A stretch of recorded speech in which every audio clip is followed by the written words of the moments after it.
Fires, extreme heat, extreme cold, drought, flood, and other weather-related disasters. It's evident the climate is changing around us.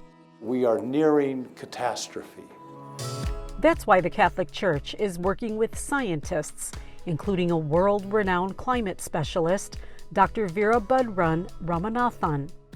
He's a professor at the Scripps Institution of Oceanography and an advisor to Pope Francis. He's collaborating with San Diego's diocese to spread this message. Climate change can reach crisis levels in about 10 years. The only way we are going to solve this problem is for scientists to form an alliance with faith, science, religion, and policy. According to scientists, the clock is ticking, estimating humans have about 10 years left to change course before these weather conditions reach crisis levels. Science knows what to do. Science doesn't know how to do it. We need society's help. We need to talk about this in people's terms. It's people who solve problems, not scientists. That's where Laudato Si comes. Laudato Si is the name in Latin of the Pope's message to every person on the planet.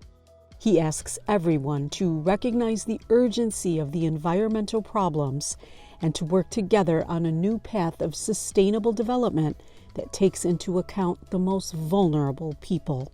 We in our generation are simply stealing the future, and people don't want to rob the future of their children and grandchildren.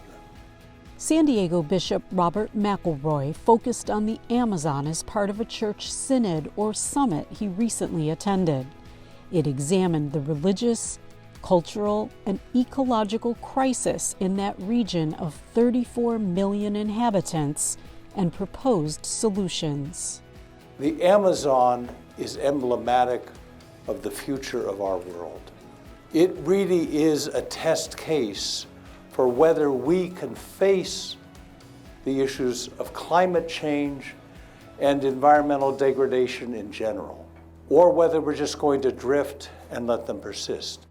Science has linked global warming to climate disruption.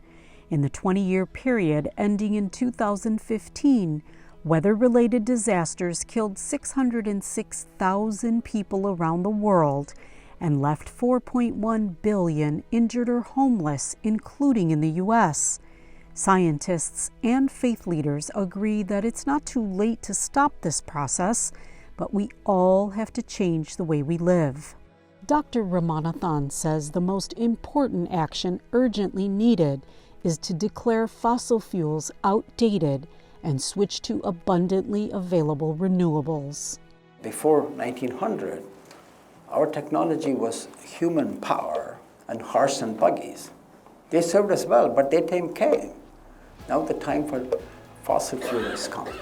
We have the sun, we have the wind, we have the nuclear, we have geothermal, abundant of resources.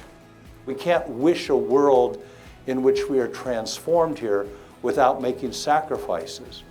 But we have to address the socioeconomic issues as well as the environmental issues. Those sacrifices, he says, are necessary to preserve the beauty of the earth and life, particularly the most vulnerable.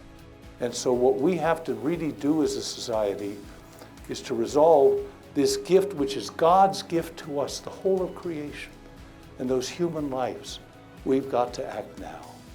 To get involved, contact Father Emmett Farrell with the Creation Care Team Ministry at the San Diego Catholic Diocese at efarrell@sdcatholic.org.